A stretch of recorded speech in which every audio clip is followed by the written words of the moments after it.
A paz do Senhor Jesus, estamos iniciando mais um Instantes Finais e eu quero agradecer aos nossos queridos telespectadores que são alunos desse curso de escatologia no seu lar. Não importa a sua idade, você que é criança, adolescente, jovem, adulto ou ancião.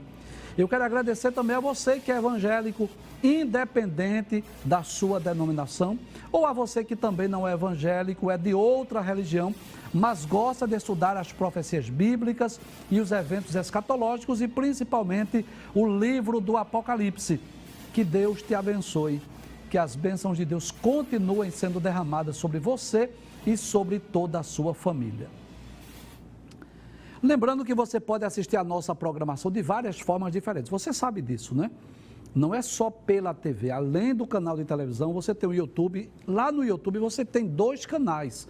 Tem o Rede Brasil Oficial e também o IEADPE Oficial. Você também tem a opção do site, o www.iadpeplay.org.br, e você também tem a mais nova opção, que é baixar o aplicativo no seu celular. Você vai lá no Play Store, baixa o aplicativo Rede Brasil TV e você pode assistir de qualquer lugar a nossa programação, não só os Instantes Finais, mas toda a programação da Rede Brasil no seu próprio celular. E, mais uma vez, eu quero lembrar também o número do WhatsApp do programa, não é? Se você quer entrar em contato conosco, enviar a sua pergunta, a sua crítica, a sua opinião ou a sua sugestão, o número é o 994661010.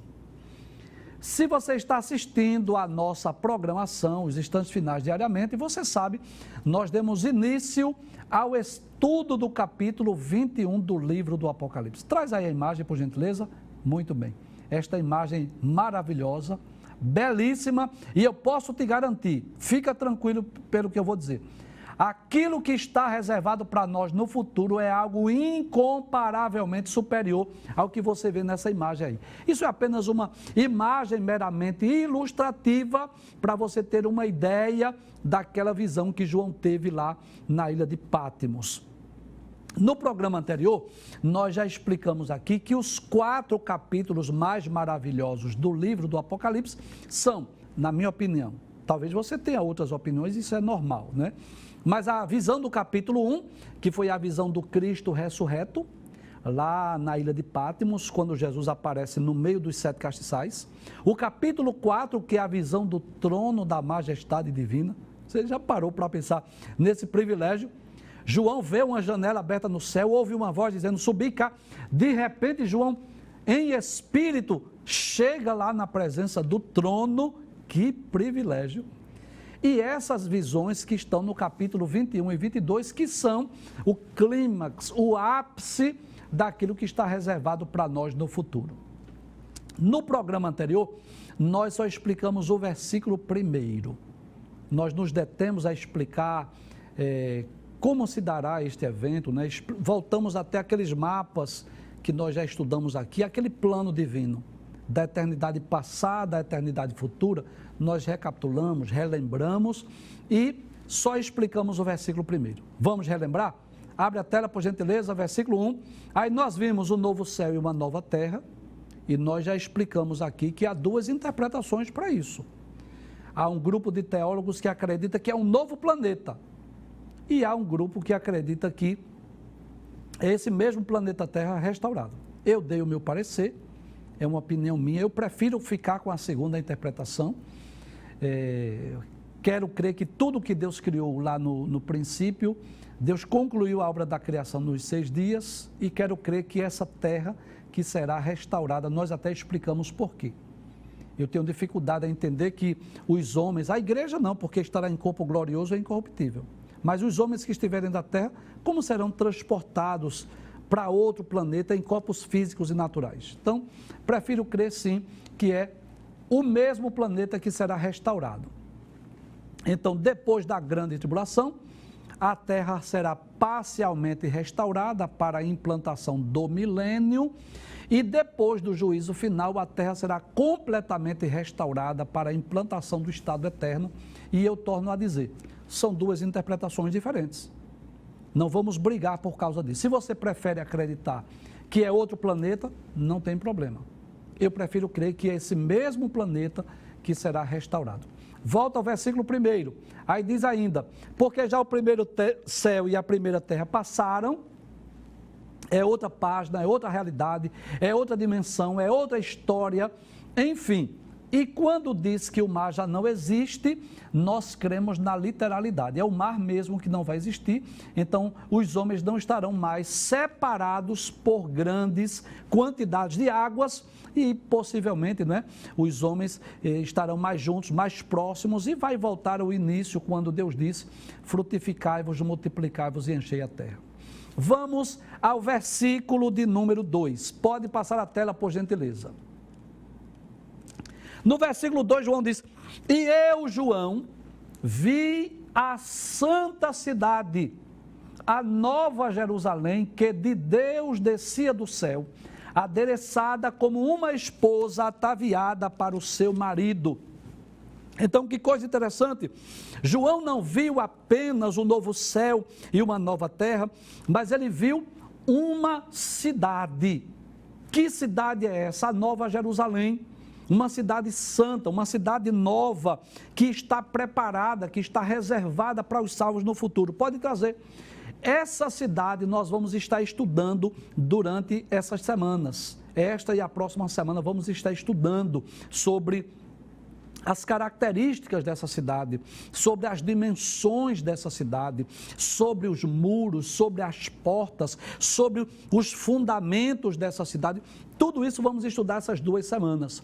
Mas você vai perceber isso, que nos capítulos 21 e 22, João vai descrevendo características dessa cidade.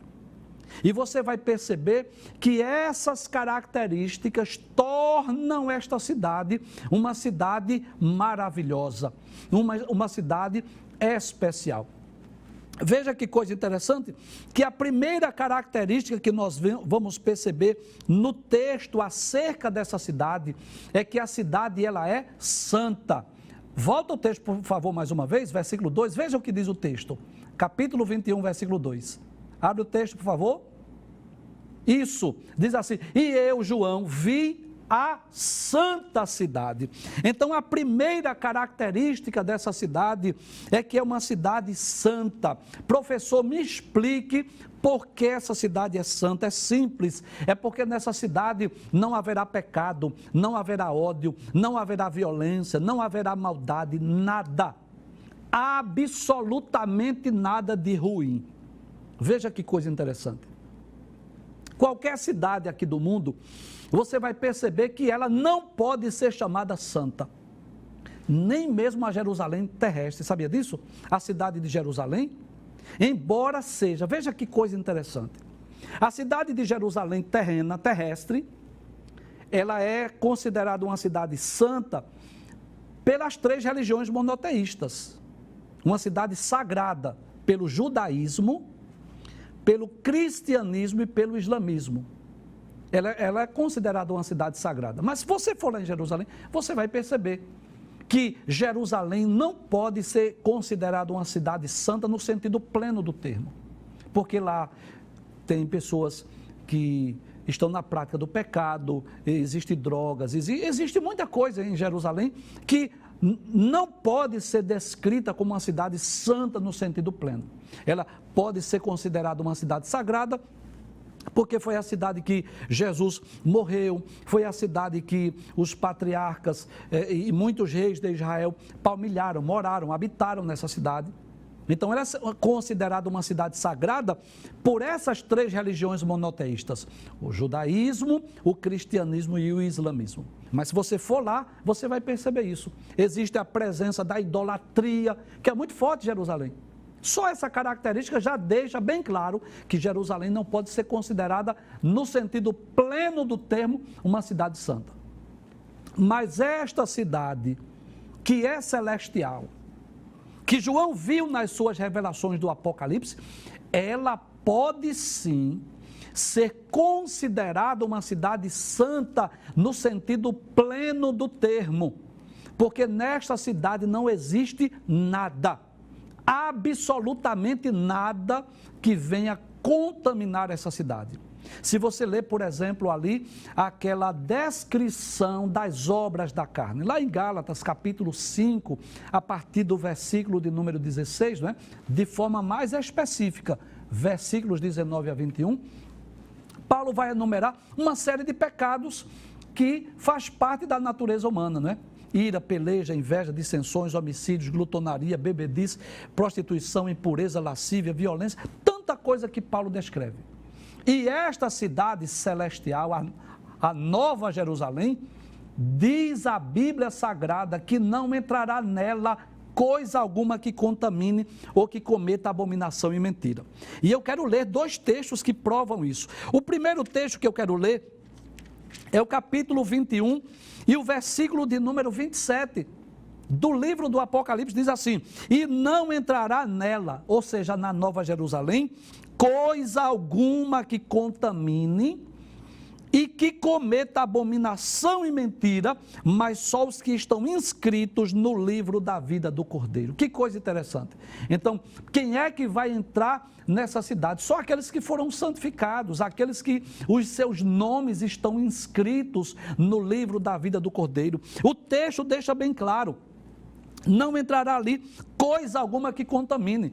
Então lá na Nova Jerusalém não tem balada, não tem festival mundano, não tem pecado, não tem vício, não tem moralidade, nada, absolutamente nada de ruim entrará nessa cidade. No capítulo 22, versículo 15, ainda do livro do Apocalipse, a Bíblia diz: ficarão de fora. Veja os grupos de pessoas que não entrarão nessa cidade.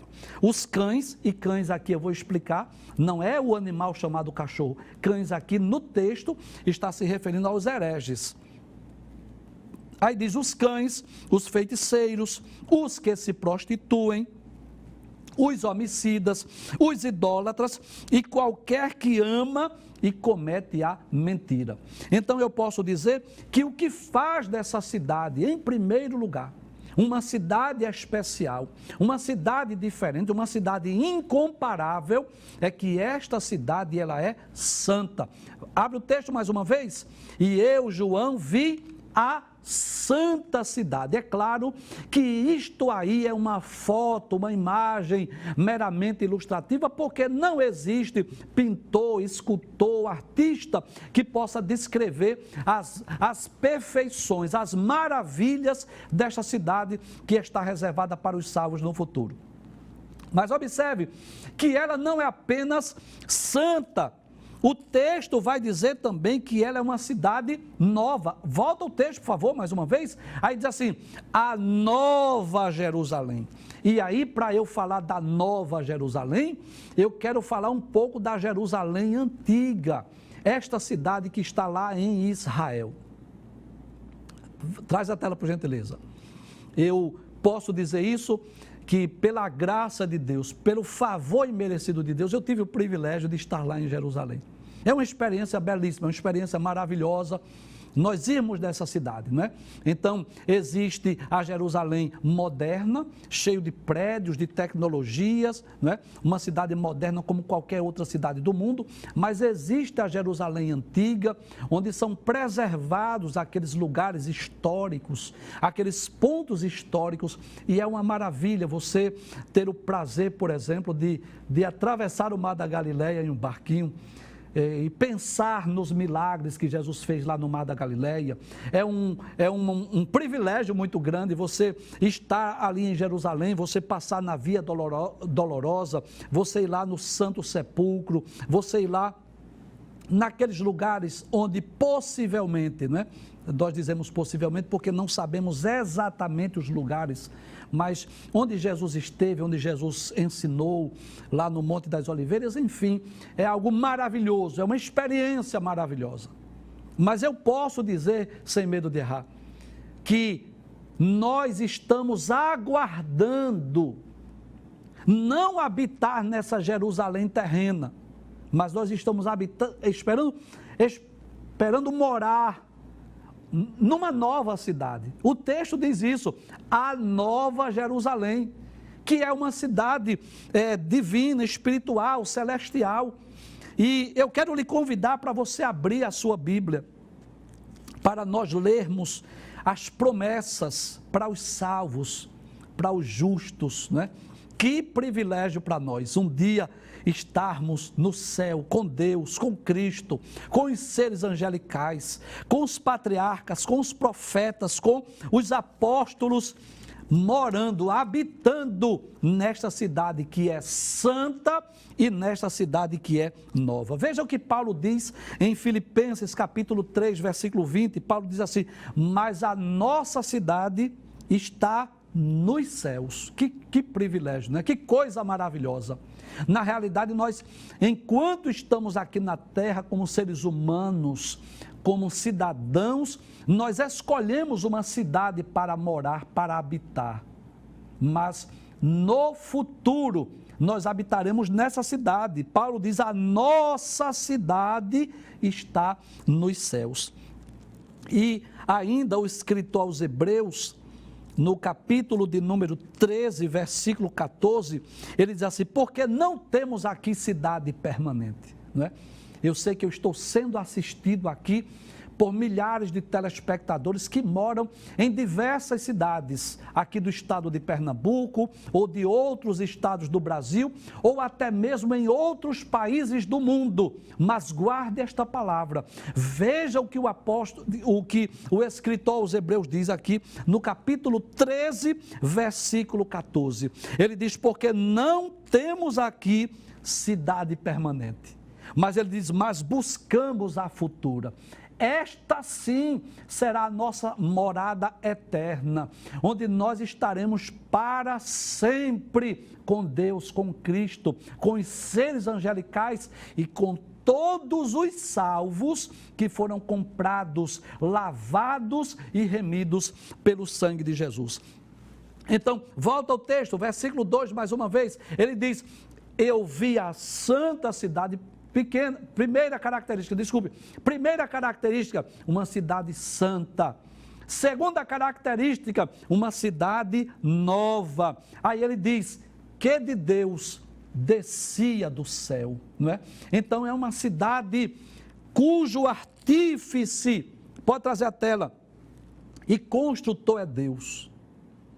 É claro que aqui na terra nós encontramos muitas cidades belíssimas, muitas cidades maravilhosas. Deixa eu ler para você aqui a lista das 12 cidades mais belas do mundo. Deixa eu ler aqui: Paris, lá na França; Vancouver, lá no Canadá; Sydney, lá na Austrália; Florença, lá na Itália; Veneza também lá na Itália; a cidade do Cabo na África do Sul; a cidade de São Francisco lá nos Estados Unidos; Chicago também lá nos Estados Unidos; Nova York, Estados Unidos; Londres lá na Inglaterra; Cambridge lá na Inglaterra e Tóquio no Japão são conhecidas como as 12 cidades mais belas do mundo. Mas com muito respeito aos arquitetos, aos engenheiros, aos construtores dessas 12 cidades, eu quero dizer que nem mesmo unindo as belezas dessas 12 cidades, será possível para comparar com a Nova Jerusalém. E talvez você pergunte: mas por que, professor? É simples. O artífice e construtor da Nova Jerusalém é o próprio Deus. Que coisa interessante, as cidades da terra, elas vão subindo, é de baixo para cima, você pode perceber isso, vão se construindo os prédios, os edifícios, e aí elas vão subindo normalmente de baixo para cima. A Nova Jerusalém não. João disse que ela descia do céu. Veja o texto, mostra mais uma vez. Aí ele diz: a Nova Jerusalém, que de Deus, de onde ela vem? De Deus, ela desce do céu. E que coisa interessante, o escritor aos Hebreus, pode trazer a tela por gentileza, no capítulo de número 11, o versículo de número 10. Veja que texto belíssimo, maravilhoso. Eu quero trazer uma palavra para você, que talvez more numa casa alugada, que talvez você more numa choupana, que talvez você esteja numa palafita, talvez você esteja morando num barraco, ou quem sabe você é até um morador de rua. Eu quero dizer que no céu existe uma cidade santa, uma cidade nova, onde você poderá habitar por toda a eternidade. E quero te dizer uma coisa, o preço para morar nessa cidade já foi pago. Jesus já pagou o seu preço, o preço da nossa salvação, quando morreu por nós na cruz do Calvário. E você pode fazer a sua parte, receber Jesus como seu salvador pessoal, para também fazer parte deste grupo que vai morar nessa cidade. O escritor aos Hebreus, no capítulo 11, versículo de número 10, diz... deixa eu ler o versículo 9 para nós entendermos melhor. Ele diz, pela fé, falando acerca de Abraão, habitou na terra da promessa como em terra alheia, morando em cabanas com Isaque e Jacó, herdeiros com ele da mesma promessa. Mas que coisa interessante, né? Falando aqui que Abraão, Isaque, Jacó eram herdeiros da promessa. E onde eles habitaram? Em terra alheia, em terras estranhas, morando em quê? Em cabanas. Mas veja o versículo 10. Porque esperava, veja que coisa maravilhosa.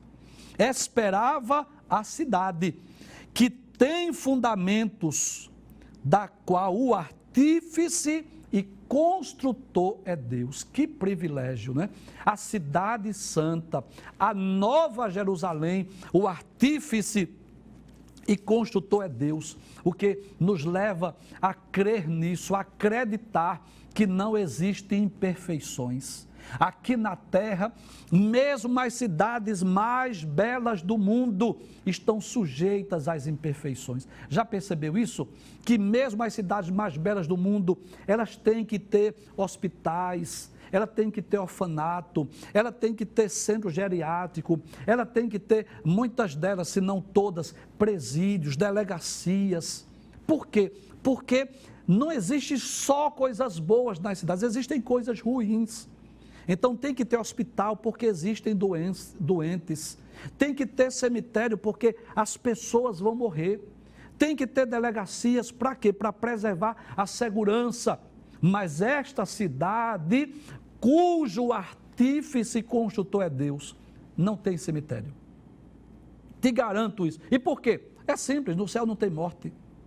Na Nova Jerusalém não tem hospital. E por que não tem hospitais? É simples, lá não tem doença. Nessa nova cidade não vai ter moradores de rua, nessa nova cidade não vai ter mendigos, nessa nova cidade não vai ter deficientes físicos, visuais. É um lugar perfeito, belo e maravilhoso, onde nós, os salvos, desfrutaremos das bênçãos por toda a eternidade. E que coisa interessante, quando João viu descer essa cidade, não havia nenhuma cidade que ele pudesse comparar, não havia, nem no passado, nem no presente, nem no futuro, não havia nada. Ele não pôde comparar, dizer assim, que ela era tão bonita quanto a Jerusalém, ou que ela era tão bonita quanto Samaria, ou que ela era tão bonita quanto qualquer cidade daquela época. Não tinha, não tinha. E o que é que João usa para que nós tivéssemos uma ideia da perfeição e da beleza dessa cidade? Veja o que diz o versículo 2, volta o texto mais uma vez, aí ele vai dizer assim, adereçada como uma esposa ataviada para o seu marido. Então, diante daquela beleza, diante daquela perfeição, João não pôde comparar com nenhuma cidade. E o que é que ele faz? Ele compara como uma noiva ou uma esposa que foi preparada para o seu marido. E eu tive o cuidado de ler esse texto em outras versões. Por exemplo, na Almeida, Nova Almeida atualizada, diz assim, essa cidade ela era preparada como uma noiva enfeitada para o seu marido. Na Nova Versão Internacional, o texto diz que ela foi preparada como uma noiva adornada para o seu marido. Na Bíblia Viva diz assim, era uma vista gloriosa, a vista de João, linda como uma noiva no dia do seu casamento. Glória a Deus. Então, como não havia nenhuma cidade aqui da terra que João pudesse comparar ou descrever, aí ele lembrou-se. Com certeza João participou de algumas festas de casamento, inclusive uma delas com Jesus, quando estava lá em Caná da Galileia. E João, diante daquela maravilha, diante daquela visão gloriosa, João não tinha com que comparar. Ele disse assim: ela era como uma noiva, como uma virgem que foi preparada para o seu marido. Glória a Deus. E é claro que isso é uma linguagem metafórica, e é claro que nem mesmo a mais bela noiva, trajada com as melhores vestes, é claro que nós sabemos disso, que não é tão bela, tão bonita e tão perfeita quanto a Nova Jerusalém, esta cidade real que os salvos habitarão no futuro. Vamos ver o que diz o versículo 3, pode passar a tela por gentileza? Versículo 3, aí João disse assim: e ouvi uma grande voz do céu. Não sabemos exatamente quem era essa voz do céu, mas talvez do próprio Deus. E o que diz a voz do céu? Diz assim: eis aqui o tabernáculo de Deus com os homens. Glória a Deus. Traz a tela por gentileza. Você sabe o que é tabernáculo? Tabernáculo é morada. Glória a Deus. O que faz essa cidade maravilhosa não é o fato apenas de ela ser bela, não é o fato apenas de ela ser santa, não é o fato de apenas ela ser construída pelo próprio Deus. Não, isso tudo é maravilhoso. É maravilhoso saber que ela é santa, é maravilhoso saber que ela é linda, é maravilhoso saber que ela é nova, é maravilhoso saber que o artífice e construtor é Deus. Mas o melhor de tudo, o mais especial, é saber que esta cidade será a cidade onde Deus habitará com os homens, onde os homens habitarão com Deus. Que coisa maravilhosa. Que coisa maravilhosa. Quando nós lemos a Bíblia, nós vamos perceber que o homem, ele é uma criação especial de Deus. Quando lemos a Bíblia, nós vamos observar que foi o único ser que Deus disse assim: façamos o homem à nossa imagem, conforme a nossa semelhança. O homem não é fruto de processos evolutivos. O homem não é oriundo de primatas. O homem surge na mente de Deus. Façamos o homem à nossa imagem, conforme a nossa semelhança. Depois Deus forma o homem do pó da terra, sopra em suas narinas e o homem foi feito alma vivente. E Deus sempre desejou isso, manter harmonia, comunhão, intimidade com os homens. Capítulo 3 do livro de Gênesis, versículo 8. Diz a Bíblia que pela viração do dia Deus vinha falar com Adão, Deus vinha falar com o primeiro casal. Mesmo quando Adão pecou, quando Adão comeu do fruto que Deus havia proibido, Deus não o abandonou. Diz a Bíblia, capítulo 3, versículo 9, que Deus vem ao encontro de Adão. Deus vem perguntar: onde estás? Quem te mostrou que estavas nu? Porventura comeste tudo o fruto que eu ordenei que não comesses? E é claro que Deus estava fazendo essas perguntas, não que Deus não soubesse, mas que Deus queria dar ao homem a oportunidade de confessar o seu erro, de confessar o seu pecado. E Deus sempre desejou manter essa intimidade, essa comunhão com o homem. Observe que Deus disse acerca de Moisés: com os outros eu falo por sonhos, por visões, mas com Moisés é diferente. Eu falo com ele cara a cara, boca a boca. Observe que Abraão é chamado na Bíblia o amigo de Deus. Então veja que Deus sempre procurou relacionar-se, fazer-se conhecido, se comunicar com o homem. E quando eu leio o livro do Êxodo, capítulo de número 25, no versículo de número 8, quando Deus diz a Moisés que recolhesse as ofertas para o tabernáculo. Há uma expressão que eu amo, essa expressão aqui.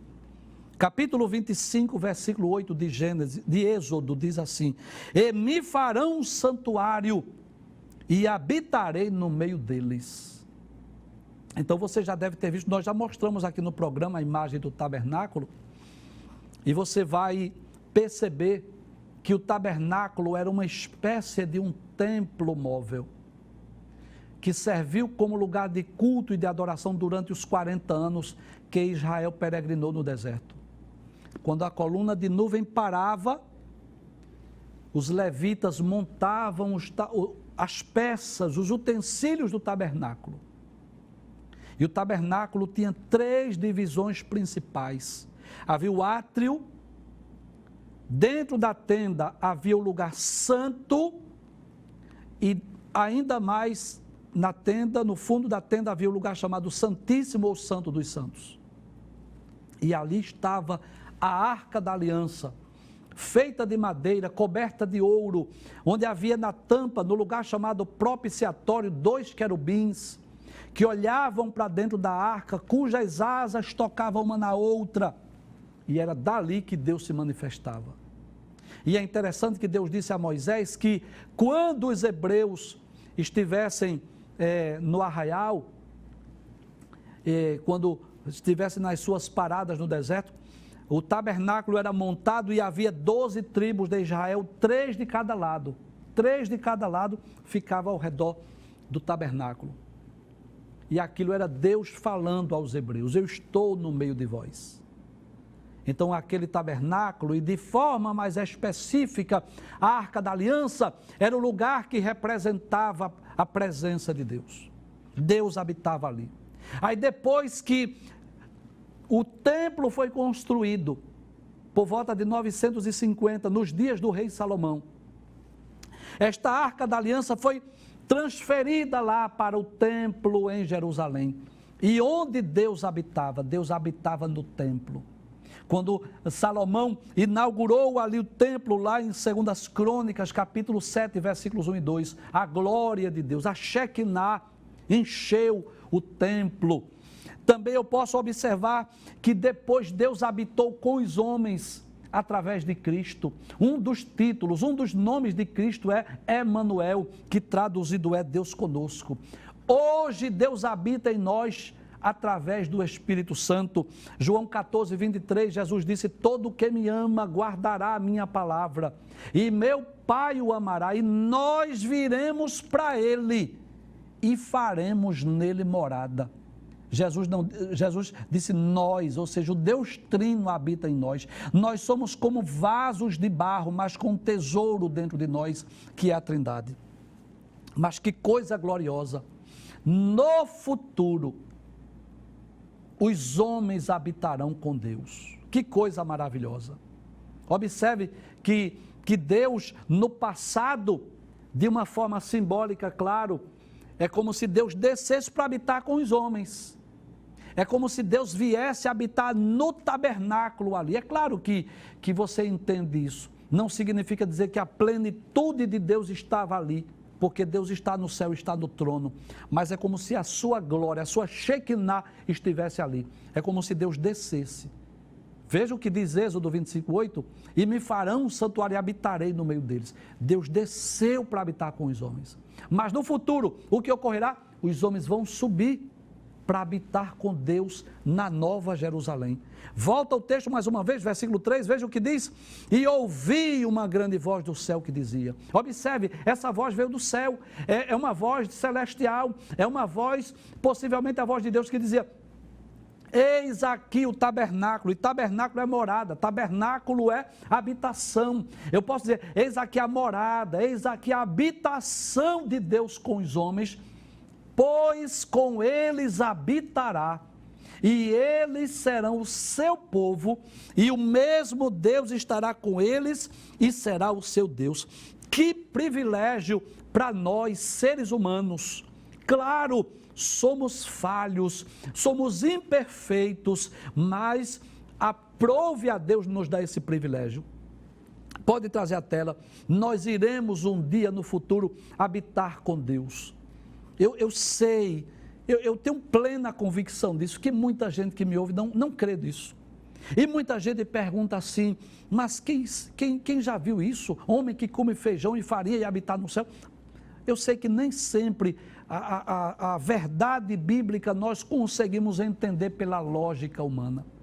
Mas a Bíblia fala de homens falhos como nós, mas que alcançaram a perfeição e foram morar no céu com Deus. Eu poderia falar de Enoque, eu poderia falar de Elias, que foram trasladados, que não experimentaram a morte. E eu poderia falar de outros que morreram, mas a sua alma já está lá no paraíso, porque creram em Cristo, foram justificados, regenerados, santificados e estão no paraíso, habitando com Cristo lá no paraíso.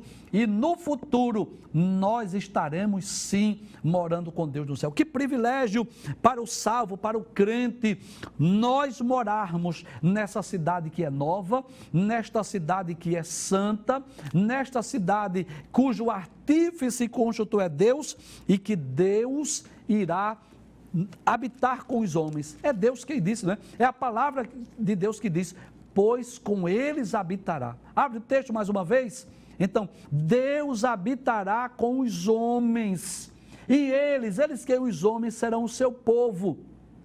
E o mesmo Deus estará com eles e será o seu Deus. Olha, se o Apocalipse já terminasse aí, já seria motivos de sobra que nós tínhamos para glorificar a Deus por estas maravilhas. A cidade é nova, a cidade é santa, o artífice e construtor é Deus, e não só isso, esta cidade é o tabernáculo de Deus com os homens. Mas não param por aí as promessas. Vamos pelo menos iniciar o estudo do versículo 4. Pode abrir a tela, por gentileza.